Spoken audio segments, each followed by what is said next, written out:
سينما سمرة كابيزي رابيزي حيلنا للنار فلتت حبوز دستا سحاب صنيت رفتا نخسر النهار سينما سمرة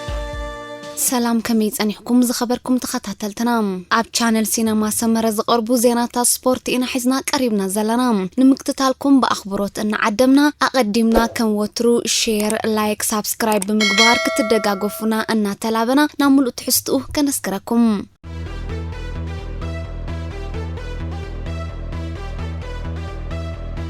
بارسا نبيدري 1 بليون يورو تمينام أكفافالي بارسلونا بيدري كساب 2026 مس بارسا زصنحو حدش وعلك ختم كم استسمامعت حبيروم زود 18 عام اسبانياوين نحمشت عامات زصنحو وعلو توعيلو زلوم وعلو كيودئك وصم زدلغن ملقق واغو 1 بليون يورو و 846 مليون باوند كم زخون بارسا باغو افليت علام بيدري ام نحس 2020 كاب كلب لاس بالماس مس بارسلونا تصنبيروم ام مسمر مكفال تسليفو دما مستا كلب زدنا بقعتا من صبرق يركب زحلف عامت مسلاس بالماس بمخان اب 53 قطماس تسلف بيدري اب تاريختا كلب زلع على تسلاف كخون بقيعيوم نسو مس بارسا كم زعينت وعلم اتاو نتابع عدان سئنت بلصاتا قعتن تساق زلا كلبو قال روفتا زفتر لا كخون كم زخري نقرم بارسا اكايداتهم بزلا قطمات اب صدق لا ليغا زاغيت ام بلتاش درجات تسارع كتركبن كلا كلتناي مخفت قطما شامبيونز ليغ كيترفون كم زخسرت زفلطيم لعلي 1.3 بليون دولار عدا تسكيما كم زلا اتقلص بارسلونا دوموس تصاوتا كتبدلو بزوصات حقي بلصات تصاوتا جيرارد بيكين جوردي آلابان دوموزوم غديلو مستاغان تحدش وعل كم زختمو ايرسعن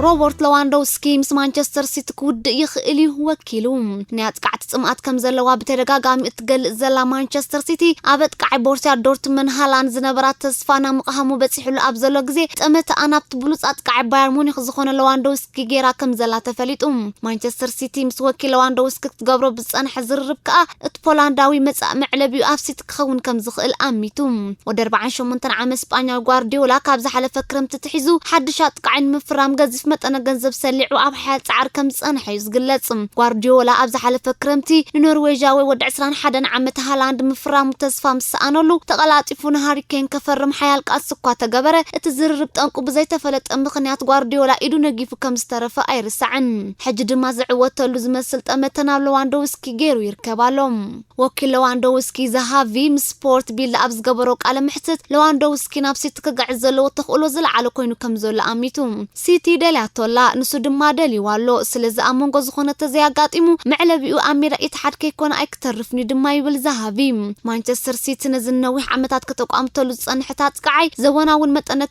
فريت سلي عن نوح عمتات كتفرو مكم اتخلي زحبر انا ابصبو اكلاو قمنان امر او قسانتن يزلخو زبل لواندوسكي بحجو نبزح عمتات كتصاوت عام علني بوحدو 4 عمتات كتصاوت زقمن ايكهلونيوم ابز حلف عمت سبور زنبره وصيتايون ناي بحق عوتي نيرو زحلف عمت ود 27 عمت انت نيره حجخ 25 و26 عمت هالخو مالتي كبل ابصبو اقاما كم زلو بريهم مس باير غنا ناي كلت عمتات وعل تريفو زلو لواندوسكي بحجو وعلو كم زي حدسلو ابون برتا كلب هربرت هينر زغلصم لواندوسكي كوخوبات قعيناي ونكلبنا بزح عويت وايم كساب 2023 زصنحو وعلو كاتلو بدحريو غنا وعلو اين حدسلونينا كبل وعلو مسودنا بزدلياك خيد مخانو افليطم قدم وعلو مودونا بكال كلبناي مسغار عدلو غن قلطيف كاملس زوهابو كم زي كونه ارديوم لواندوسكي ناي زعمت عوات شلمات بالون ديور كخون زلع على عدل كم زلوو يغلصلوم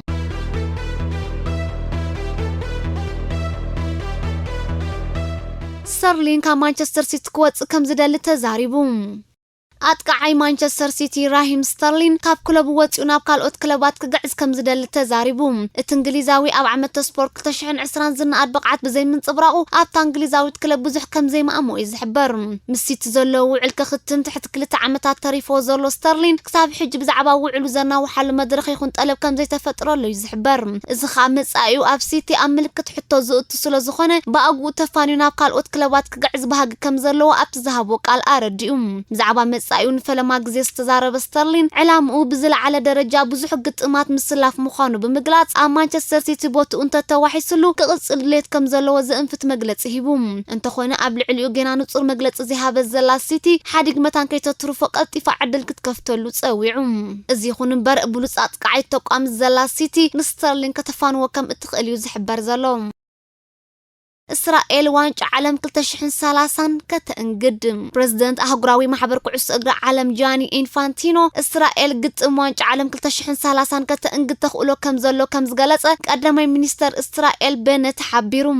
ቤት ጽሕፈት ቀዳማይ ሚኒስተር አስዒቡ ቀዳማይ ሚኒስተር እስራኤልን ፕሬዝዳንት ፊፋን ዝሓለፈ ሰሉስ ኣብ ከተማ ኢየሩሳሌም ከም እተራኸቡ ጠቂሱ እስራኤል ምስ ካልኦት ጎረባብቲ ሃገራት ብምዃን ብሕቡራት ኢማራት ዓረብ ተመሪሓ ግጥማት ዋንጫ ዓለም 2030 ከተእንግድ ትኽእል ምዃና ከም እተዘራረቡ ብሪሁም ኣብ ትርክብ ናይ ቅድም ጸሓፊ ክፍሊ ጉዳያት ትሬጀሪ ኣሜሪካ ስቴቭ ሙኒችን ከምኡውን ኣምባሳደር ኣሜሪካ ኣብ እስራኤል ሚስተር ዴቪድ ፍሬድማንን ተረኺቦም ምንባሮም ተፈሊጡ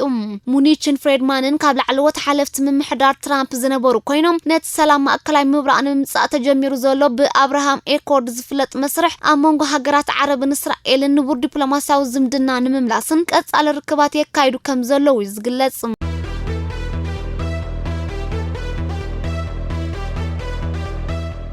ተወሰኽቲ ዜናታት ጁቬንቱስ ኣቀዲማ ዳይሬክተር ስፖርት ጌራ ሸማቶ ዝነበረት ኢጣልያዊ ፋቢዮ ፓራቲቺ ናይ ዝፈጸሞ ጌጋ ክሳዕ ሕጂ ዋጋ ተኸፍለሉ ከም ዘላ ተገሊጹ እቲ ኣብዚ እዋን ዳይሬክተር ስፖርት ቶተንሃም ኮይኑ ዝሰርሕ ዘሎ ኢጣልያዊ ምስ ጁቬንቱስ ኣብ ዝነበረሉ እዋን ኣብ ክንዲ ሓደስ ተጻወተ ኣብ ምፍራማድ ሂቡ ዝሰርሕ ንነባራትን ውዕሎም ክእክሉን ዝቐረቡን ተጻወት ገዚፍ ናይ ደሞዝ ወሰኽ እናገበረ ውዕሎም ከም ዝሐድሱ ይገብር ከም ዝነበረ ይዝውቀስ እቲ ዝኽተሎ ዝነበረ ጌጋ ፖሊስ ድማ ነታ ጋንታ ክሳዕ ሕጂ ዋጋ ይኽፍላ ከም ዘሎ ይግለጽ ሓደ ካብቲ ዝበዓል ስልጣን ዝፈጸሙ ጌጋን ኮኸብ ተጻዋታይ ቦርሲያ ዶርትመን ከፈርሞ ዝነበሮ መደብ ምስ ፈሸሎን ኣልቫሮ ሞራታ ብልቃሕን ምምጻእ ብዙሕ ሚልዮናት ፓውንድ ኣፍሲሱ እዚ ይኹን እምበር ደገፍቲ ቶተንሃም ፓራቲቺ ነቲ ኣብ ጁቬንቱስ ዝፈጸሙ ጌጋ ኣብ ጋንቶም ክደግሞ ይኽእል ዝብል እምነት የብሎምን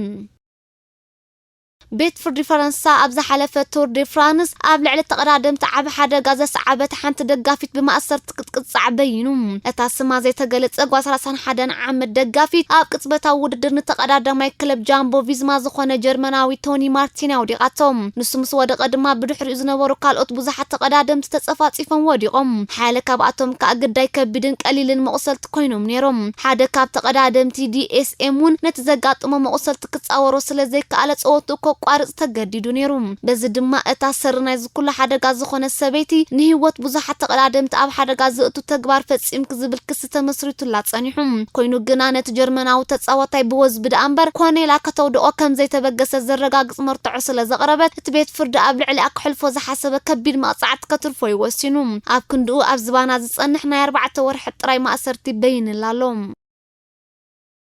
ኣጥቃዓይ ቸልሲ ሮሜሉ ሉካኩ ካብቲ ኣጋጢሞ ዝቐነየ መጉዳእቲ ሓዊ ምስ ጋንቱ ልምምድ ከም ዝጀመረ ተሓቢሩ ወዲ 28 ዓመት ብሉጽ ቤልጅማዊ ተጻዋታይ ኣብቲ ምስ ሃገራዊት ጋንታ ቤልጅየም ተሰሊፉ ከካይዶ ዝቐነየ ኣህጉራዊ ግጥምዩ ናይ ጨዋዳ ምጭብባጥ ኣጋጢሞ በዚ ምኽንያት ድማ ቤልጅየም ዝሓለፈ ሰንበት አንጻርታ ተዓዋቲ ጽዋዕ ዩሮ 2020 ዝኾነት ኢጣልያ ኣብ ዘካይዶ ተግጥም ክስለፋ ይከኣለን ዋላ እኳ ሉካኩ ኣጋጢሞ ዝቐነየ መጉዳእቲ ክሳብ ክንዲ ተዘሻቐል ከም ዘይኮነ ቸልሲ ክትገልጽ እንተጸንሐት ኣብቲ ቀዳም አንጻር ብረንትፎርድ ተካይዶ ግጥም ፕሪሚየር ሊግ ከተሰልፎ ምዃና ግን ገና ርግጸኛ ኣይኮነትን ኣላ ኣብዚ ሐሙስ ዘካይዶ ልምምድ ግን ሉካኩ ዳርጋ ሙሉእ ብሙሉእ ዝሓወዩ ዝመስል ነይሩ